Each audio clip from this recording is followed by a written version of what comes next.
this is what we have: Euro NZD 1 hour time frame.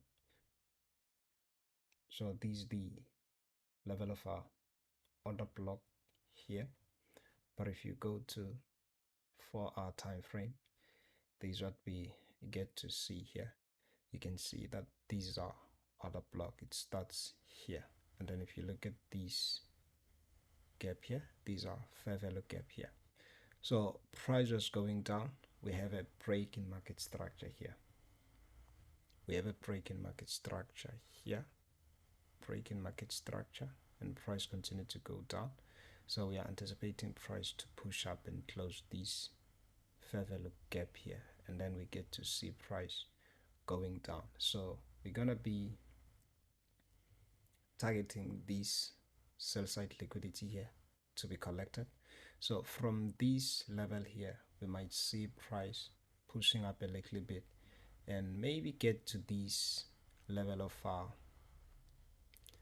1 hour order block here before we get to see a drop in price. But what I want you to keep in mind is that we might see price dropping from this level here.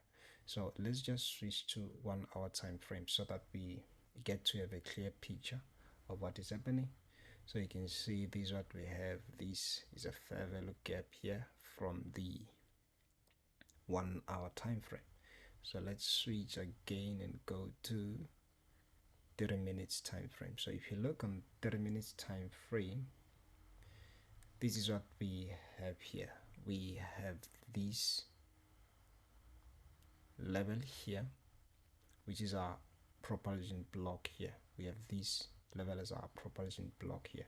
So what we might see price getting through this level here, and then we get to see a decline from this level here.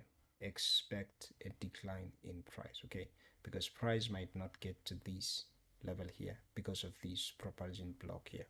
So but then if you enter here, your stop loss is gonna be above this high here. I don't see any reason why price should go above this high here. So